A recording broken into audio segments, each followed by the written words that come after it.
जय माता दी दोस्तों, आप सब कैसे हैं। मैं भावनी मिश्रा अपने चैनल में आप सभी का एक बार फिर से स्वागत करती हूं। बहुत बहुत धन्यवाद मेरे वीडियोस पसंद करने के लिए। आपका कोई भी क्वेश्चन हो, कोई भी सवाल हो तो आप कमेंट बॉक्स में जरूर पूछिएगा, मैं आंसर देने की तुरंत कोशिश करूंगी। तो चलिए इस वीडियो में मैं आपसे शेयर करूंगी कि करवा चौथ व्रत की सब पूजा वूजा हो गई, अब हम चौकी कब हटाएंगे, बाकी यहाँ पे जो सामान रखा है उसका क्या करेंगे। इस टाइप के बहुत सारे आप सबके क्वेश्चंस आ रहे थे, तो उन्हीं सारे सवालों के जवाब मैं इस वीडियो में दूंगी। तो वीडियो के साथ बने रहिएगा। हर एक एक चीज का क्या करना है वो मैं आपको डिटेल में बताऊंगी। साथ में पूजा के बाद हमें किन किन बातों का ध्यान रखना है वो भी मैं आपको डिटेल में बताने वाली हूँ। तो सबसे पहले आप याद रखिएगा कि जब आप पूजा करते हैं तो सुहाग जरूर लें और करवा जरूर फेरें। सुहाग कैसे लेते हैं और करवा कैसे फेरते हैं इसका वीडियो मैं बना चुकी हूँ, आप मेरे चैनल पे जाके देख सकते हैं। तो चौकी, सबसे पहले चौकी अगले दिन हमें हटानी रहती है। नेक्स्ट डे शुक्रवार को हम चौकी हटाएंगे। चौकी हटाने के लिए हमें सबसे पहले क्या करना है, जो भी सामान है उसे हटाना रहता है। एक एक चीज मैं बताऊंगी क्या क्या हटाना है। तो सबसे पहले जो करवे है, ठीक है, जो करवा है, एक करवे में तो मेवा भरा रहता है और दूसरा जो करवा रहता है वो जल चढ़ाने के लिए ले जाते हैं। तो जो जल वाला करवा है वो तो खाली हो चुका रहता है। जो चंद्र भगवान को आपने सारा सामान ऊपर चढ़ाया है, जो चंद्र पूजा विधि की, वहां से भी जो प्रसाद उसाद आपने चढ़ाया है वो सारी चीजें भी वहां से उठा लाएंगे। और यहाँ पर भी जो सामान चढ़ाया है, जैसे कि एक करवे में मेवे होते हैं और जो भी फल फूल है वो सारी चीजों को हमें एक एक करके वहां से उठा लेना है। फोटो को संभाल के रख देना है। बहुत से लोग बोलते हैं कि फोटो हम क्या करें, फोटो विसर्जित करें। तो देखिए अलग अलग घर में अलग अलग मान्यताएं हैं, लेकिन अगर आप फोटो संभाल के रखती हैं तो अगले साल भी वो फोटो यूज कर सकती हैं। बहुत से लोग फोटो को भी विसर्जन कर देते हैं। मैं फोटो रखती हूँ और अगले साल फिर से संभाल के रखती हूँ और फिर उसी से पूजा करती हूँ। बहुत से लोग सरई लगाते हैं, जो करवों में सरई लगाते हैं, तो पूछते हैं कि सरई का क्या करना है। तो वो जो सरई होती है उसको भी आप कहीं पे संभाल के रख दीजिए, अपने पेड़ पौधे बागीचे में कहीं भी साइड में साफ सुथरी जगह होनी चाहिए, गंदी जगह नहीं होनी चाहिए। पूजा का सामान है तो उसे हटा देना चाहिए। अब देखिए मैं सबसे पहले बताती हूँ कि पूजा करके जब आप आएंगे तो चौकी हटाने से पहले, ये एक दिन पहले हुए पूजा के बाद का काम है कि हमें बाया की थाली जो है वो हम अपनी सास को देनी रहती है। तो इसमें जो भी सामान है वो हम अपनी सास को देके पैर छूकर आशीर्वाद लेंगे। और सास नहीं है तो ननद को या जेठानी को दे सकते हैं। सास है, सुहागिन नहीं है, तो उन्हें आप कुछ अमाउंट पैसा देके आप उनका आशीर्वाद लें। अब देखिए यहाँ पे जो भी फल फूल है वो हम एक एक करके हटाएंगे। तो ये फल फूल है, प्रसाद है। प्रसाद आपके घर के सभी सदस्यों को बांट देना है। इसमें से कुछ प्रसाद पंडित जी को दान देना रहता है। अभी मैं बताऊंगी, जब भी कोई पूजा कर लेते हैं तो दक्षिणा जरूर दी जाती है किसी पंडित को और सीधा निकाला जाता है। एक दिन का पूरा खाना होता है, तो वो अभी मैं बताऊंगी निकालना। तो सारा सामान ये देखिए, ये फल फूल मेवे जो भी है उसको अलग कर लेंगे। प्रसाद है, आप घर में सभी सदस्यों को बांट दें, आस पड़ोस में भी आप बांट सकते हैं, ठीक है।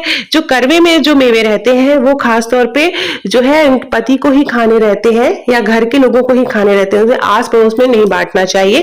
तो इस बात का ध्यान देना है। करवे के ऊपर जो लड्डू मिठाई रखा हुआ है उसे भी अलग कर लेंगे। उसमें से कुछ आप दान कर सकते हैं पंडित जी को और कुछ आप अपने आप में आप लोग प्रसाद के रूप में रख सकते हैं। जो करवे के ऊपर चावल था उस चावल को अलग कर लेंगे। इस चावल को या तो आप चिड़िया को डाल दीजिएगा अपने कहीं छज्जे पे, या फिर इस चावल को आप जब पंडित जी को दान निकाल रहे होंगे तो उस चावल में आप शामिल कर सकते हैं। या आम के जो पत्ते हैं और जो कलश स्थापना की थी, जो कलश में जल है उसे आप, इस जल को आप किसी क्यारी में डाल देंगे। साफ, आपके घर में पौधे लगे होंगे, गार्डन होगा, तो किसी गमले में आप साफ सुथरे अच्छे से डाल देंगे। इसमें जो भी जल है और जो पत्ते हैं उसको आप साफ सुथरी जगह पे कहीं विसर्जित कर देंगे। या फिर जैसे आप फ्लैट्स में रहते हैं, नीचे सोसाइटी है, गार्डन है, तो वहां पर गार्डन में साफ सुथरी जगह जाके गड्ढा खोद के जो भी फूल माला है और जो फूल चढ़ाया है आपने, जो आम के पत्ते हैं, उन सबको वहां गड्ढा खोद के डाल देते हैं। बहुत से लोग नदियों में भी विसर्जित करते हैं, लेकिन आसपास नदियां नहीं होती हैं, हर घर के पॉसिबल नहीं होता है, तो आप इस तरह से विसर्जित कर सकते हैं। जो हमने गणेश गौरी बनाए थे उसे आप पंडित जी को दान दे देंगे। जो सुपारी है और कलावा है, देखिए जैसे फूल निकाल के अलग सारे फूल जो है वो इकट्ठा कर लेंगे और उसे हम विसर्जित कर देंगे। कहीं साफ सुथरी जगह आप गार्डन में रख सकते हैं। इसके ऊपर भी जो अष्टदल कमल चावल बनाया था, इसे भी मैंने बताया, या तो आप उसे दान में डाल दीजिए या आप चिड़िया खिला दीजिए। फोटो बहुत से लोगों ने पूछा है, हर साल नई लेनी है, तो जरूरी नहीं होती है। आप फोटो इसको संभाल के रख दीजिए, अगले साल इसी फोटो से पूजा कर सकते हैं। पर बड़े बुजुर्गों से घर में पूछ लीजिए कि क्या ऐसा करना है, क्योंकि अलग अलग घर में अलग अलग मान्यताएं होती हैं। तो ये जो चुनरी माँ को चढ़ाई थी, या आपने कोई लाल रंग का ब्लाउज पीस या कपड़ा चढ़ाया होगा, तो वो आप किसी सुहागिन महिला को दान दे सकते हैं, आप पंडिताइन को दान दे सकते हैं। पंडित जी का जो सीधा निकालेंगे उसमें डाल देंगे। ये पूरे जो चावल है, अगर ये आपको लगता है कि पंडित जी के दान में दिलना नहीं, तो इसे आप छज्जे पे डाल दीजिए, चिड़िया खा लेगी। फिर ये जो आपने लाल रंग का कपड़ा बिछाया है, उसको अच्छी तरह से उसमें से चावल सारा हटा लेंगे और इस तरह से यहाँ पे गंगा जल छिड़कते हैं और एक बार हाथ फेरते हैं 2 बार, और फिर संकल्प मानते हैं कि जो भी देवी देवता यहाँ पर विराजमान थे वे अपने अपनी जगह पे जाएं, और हमसे कोई भूल चूक हुई हो तो हमें माफ करिएगा, हमारा जोड़ा अमर रखिएगा, हमारे घर में सुख शांति और समृद्धि बनाए रखिएगा। तो इस तरह से प्रार्थना करके क्षमा प्रार्थना करनी है। तो इस तरह से पूरी चौकी हटाते हैं। इसके अलावा आपके मन में कोई भी कंफ्यूजन है तो आप मुझसे कमेंट बॉक्स में जरूर पूछिएगा, मैं तुरंत आंसर देने की कोशिश करूंगी।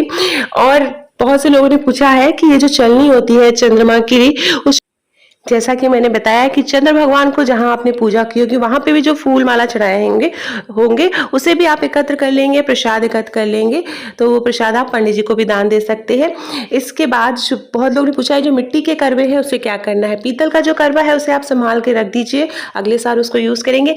मिट्टी के करवों में आप अनाज भरकर अपने रसोई में कहीं सुरक्षित स्थान पर रख देंगे। ऐसा माना जाता है, ऐसा करने से घर में कभी भी धान्य की कमी नहीं होती है, अनाज की कमी नहीं होती है, घर हमेशा परिपूर्ण रहता है, धन धान्य से परिपूर्ण रहता है।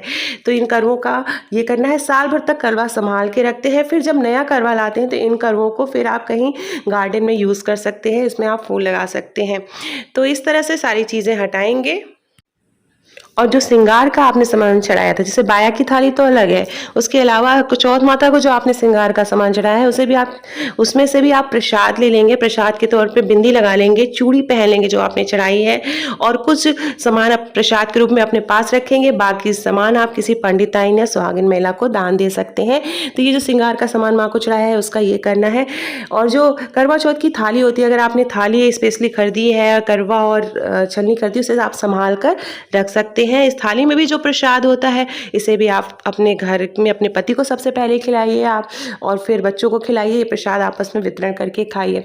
तो आशा करती हूँ आपको मेरा वीडियो पसंद आया होगा। कोई भी सवाल हो, मैं फिर से कह रही हूँ, आप ज़रूर कमेंट बॉक्स में पूछ सकते हैं, उसका मैं आंसर देने की कोशिश करूँगी। मेरे चैनल पर अगर आप पहली बार आए हैं तो मेरे चैनल को प्लीज़ सब्सक्राइब कर लीजिएगा अगर आपको थोड़ा भी अच्छा लगे, और अपने दोस्तों के बीच में शेयर करिएगा। आप सभी को करवा चौथ व्रत की बहुत बहुत शुभकामनाएं।